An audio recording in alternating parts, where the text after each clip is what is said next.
दोस्तों कहते हैं भले ही कितने ही ज्ञानियों के पास बैठ लो, पुस्तकें पढ़ लो, वीडियो देख लो, दुनिया भर के सेमिनार्स को अटेंड कर लो, परंतु जीवन की असली सच्चाई तो तभी पता चलती है जब जीवन में हमें ठोकरें मिलती हैं।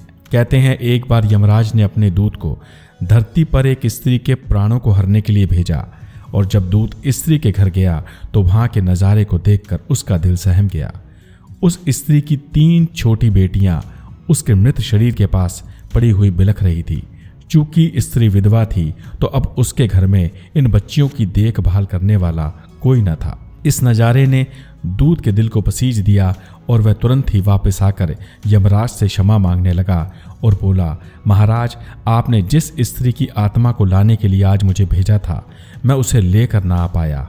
और इतना कहकर उसने यमराज को वहां की सारी व्यथा कह सुनाई और यमराज से कहा कि प्रभु जी, आपको तो ज्ञात तक नहीं है कि इस समय धरती पर उस स्त्री के घर में चल क्या रहा है। चूंकि वह एक विधवा है तो पति उसका रहा नहीं, घर पर कोई और बचा नहीं, बच्चियां इतनी छोटी हैं कि सबका ध्यान नहीं रख सकती, अतः रो रो कर उनका बुरा हाल है। अगर आप मेरी बात माने तो मैं एक छोटी सी विनती करना चाहूँगा कि कृपया आप उन बच्चियों को थोड़ा बड़े होने दें, तब तक के लिए उस स्त्री को प्राणों का दान दे दें। यमदूत की ऐसी बातों को सुनते ही यमराज को बहुत क्रोध आया और वह बोल पड़ा कि लगता है यमदूत, आप मुझसे और काल से भी बड़े हो गए हैं, तभी आजकल आप स्वतंत्र निर्णय लेने लगे हैं। आपको पता नहीं है कि आज आपने वो पाप किया है जिससे यमलोक और विधि विधान का अपमान हुआ है। अतः मैं आपको दंड देता हूँ कि आपको तुरंत अभी मृत्यु लोक पर जाना होगा और तब तक वहीं रहना होगा जब तक आप 3 बार अपने इस मूर्खतापूर्ण कार्य पर हंस नहीं लेते। दूसरी ओर यमदूत को पूरा विश्वास था कि उसने जो भी कहा और किया है वह पूर्णतः ठीक है, तो वह अपनी बात पर अड़ा रहा। परंतु सजा तो सजा होती है, अतः यमराज ने उसे उसी ठिकाने के निकट फेंका जहां धरती पर यमदूत उस स्त्री के प्राणों को हरने के लिए गया था। अतः अब यमदूत एकदम फटे हाल, ठंड से ठिठुरता हुआ सड़क के किनारे पड़ा था। चूंकि वह मनुष्य देह में था तो अब उसे यहाँ की भयंकर सर्दी और भूख सताने लगी थी। संयोगवश तभी एक जूता बनाने वाला मोची वहां से गुजरा जो गांव से इस शहर में अपनी पत्नी और बच्चों के लिए गर्म कपड़े और कंबल इत्यादि लेने के लिए आया हुआ था। परंतु जब उसने यमदूत को ठंड से यूं कांपते देखा तो उसे यमदूत पर बहुत दया आ गई और उसे लगा, मेरे पास तो घर और सभी तरह की सुविधाएं मौजूद हैं, परंतु इस व्यक्ति के पास तो कुछ भी नहीं है। अतः उसने अपने पैसों से यमदूत के लिए गर्म कपड़े और कंबल इत्यादि खरीद उसे पहना दिए और बातों ही बातों में उसे पता लगा कि यमदूत के पास तो रहने के लिए कोई भी घर भी नहीं है। तो उसने भिखारी बने उस यमदूत को अपने घर पर चलने का आग्रह किया। तो इस प्रकार दोनों घर की ओर चल दिए। मार्ग में मोची ने यमदूत को समझाया और बताया कि भाई, आप एक बात का ख्याल रखिएगा कि भले ही मैंने आपको कपड़े और कंबल दिलवा दिए हों, मैं आपको घर लेके जा रहा हूं और घर में मेरी एक पत्नी है जो बहुत ही गुस्सैल और झगड़ालू स्वभाव की है। चूंकि यह पैसे बच्चों के गर्म कपड़े और कंबल के लिए थे तो वह हमें अवश्य डांटेगी, परंतु तुम कुछ भी मत कहना और पूर्णतः शांत बने रहना और उसकी बातों को बर्दाश्त कर लेना। तो अंततः अब दोनों घर जा पहुंचे।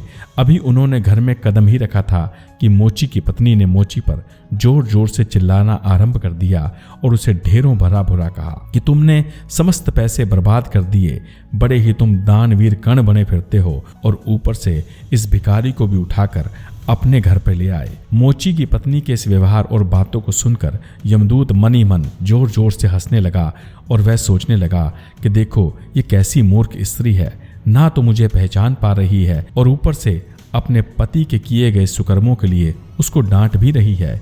ये मूर्ख तो बस अपने बच्चों के कपड़ों और थोड़े मोड़े पैसे के लिए भड़की पड़ी है। इसे ज्ञात ही नहीं कि मैं यमदूत हूँ।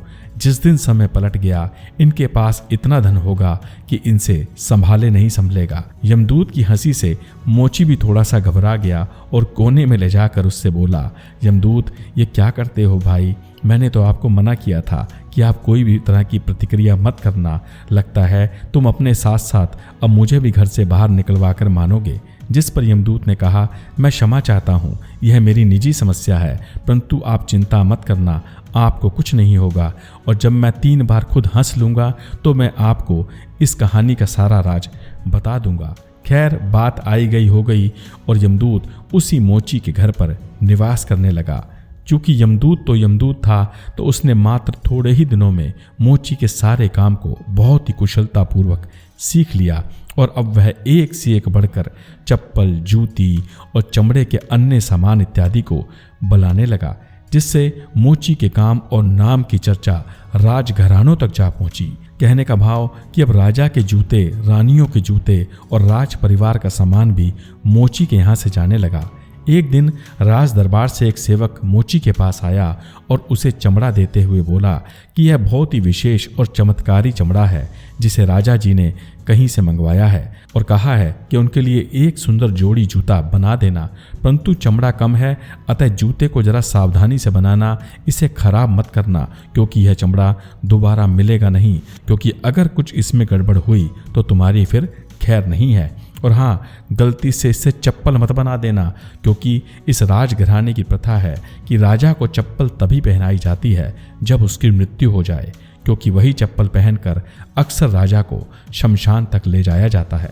मोची ने यमदूत को चमड़ा दे दिया तथा राजा के लिए एक नायाब जोड़ी जूता बनाने की विनती करी, परंतु यमदूत को तो सब कुछ पहले ही पता था, अतः उसने उस चमड़े से एक जोड़ी सुंदर चप्पल बना डाली।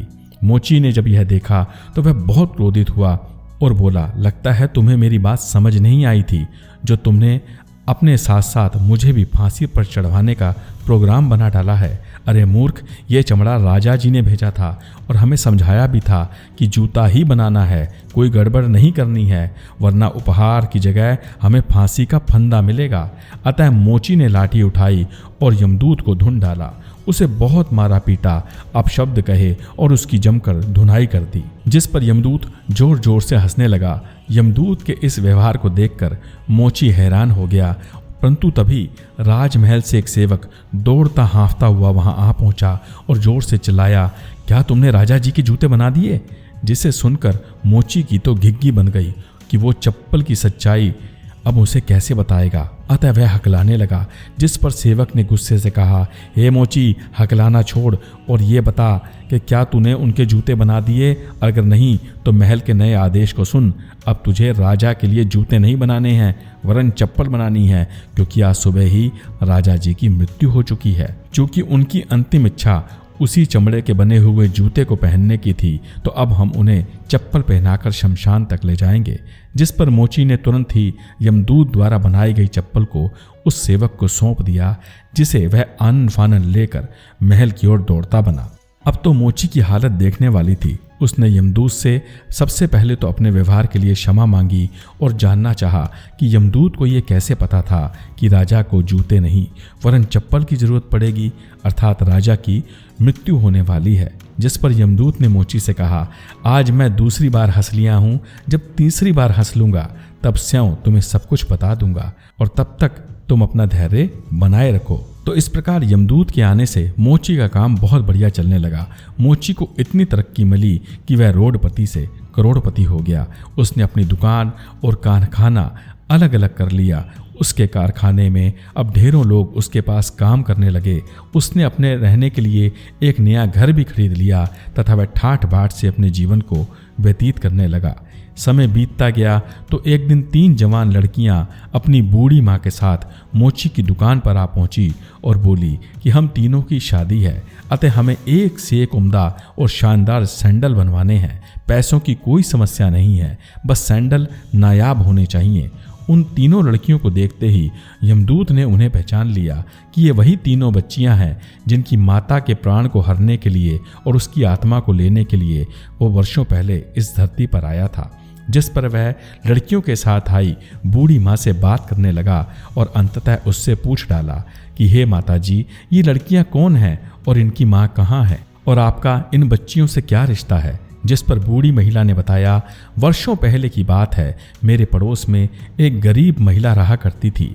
ये तीनों बच्चियां उसी की हैं। वर्षों पहले बीमारी के चलते उसकी तो मृत्यु हो गई। चूंकि मैं धनवान थी, लेकिन बावजूद इसके मेरी कोई संतान और जीवन साथी नहीं था। महिला की मृत्यु होने के बाद मैंने ही इन्हें पाला पोसा है और अब ये मेरी पुत्रियों के समान है तथा ये भी मुझे अपनी माँ ही मानती हैं। और अगले महीने इन तीनों की शादी नगर सेठ के यहाँ होने वाली है। चूँकि नगर सेठ के भी 3 बेटे हैं और मेरी भी 3 बेटियां हैं, तो मैं तीनों का विवाह एक ही घर में कर रही हूँ। तो अब ये जीवन भर सुख भोगेंगी, ऐश्वर्य को प्राप्त होंगी और सदा सुखी रहेंगी। उस महिला की बात को सुन देवदूत को यमराज की बात समझ आने लगी कि भले ही वह उस महिला की आत्मा को छोड़कर खाली हाथ चला आया था, परंतु विधि का विधान बिल्कुल अटल है। अतः यमराज ने किसी अन्य यमदूत को भेजकर उस महिला की आत्मा को हर लिया था और यमलोक वापस बुला लिया था। और उसके द्वारा यमराज को उस स्त्री का जीवन दान देने की इच्छा भी एकदम निराधार थी, क्योंकि अगर वह स्त्री कुछ वर्षों तक और जिंदा रह भी जाती तो कभी ना कभी तो उसको मरना ही था। परंतु ऐसे में वह बच्चियां तब भी गरीब थी और शायद आगे भी गरीब और सदा निर्धन ही रहती। चूंकि कर्मों के अनुरूप उन लड़कियों का भाग्य पहले ही लिखा जा चुका था, तो उनका उस बूढ़ी स्त्री से मिलना और धन वैभव का सुख भोगना एकदम अटल था, जिसे टाल पाना यमदूत, देवदूत, यहाँ तक कि यमराज के बस की भी बात नहीं थी। चूंकि अपनी माँ की मृत्यु के बाद भी उन सभी बच्चियों ने इस बूढ़ी स्त्री के मातृत्व को पाना था, सुख एवं धन का भोग करना था और उनका विवाह किसी नगर सेठ के यहाँ होना था। अर्थात उस मरी हुई माँ का भाग्य अलग था, बच्चियों का भाग्य अलग था। और भगवान ने क्या सोच रखा था ये जान पाना किसी के भी बूते के बाहर की चीज है। तो बस इतना सोचते हुए यमदूत जोर जोर से ठाके मारकर तीसरी और अंतिम बार हंसने लगा और अंततः उसने मोची को अपनी संपूर्ण कथा कह सुनाई और कहा कि मेरे समेत ये सारी दुनिया प्रतिदिन भ्रम में ही जीती है कि ऐसा होगा, वैसा होगा, हम ऐसा करेंगे, वैसा करेंगे, और बस वह प्रतिदिन व्यर्थ की चिंता और शोक में लगी रहती है और कर्मों को त्याग कर व्यर्थ के मिथ्या भाषण और विवाद में पड़ती है, क्योंकि होगा वही जो ऊपर वाले राम, कृष्ण, शंकर एवं जगत के पालनहारे ने पहले से रच रखा है।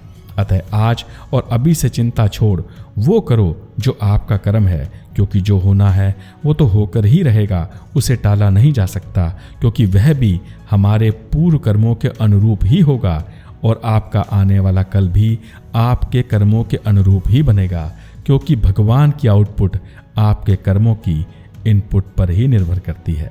तो दोस्तों, आपको आज की यह कहानी और कथा कैसे लगी कृपया कमेंट करके अवश्य बताइएगा। चैनल को सब्सक्राइब नहीं किया हो तो कृपया कर लीजिएगा। Thank you.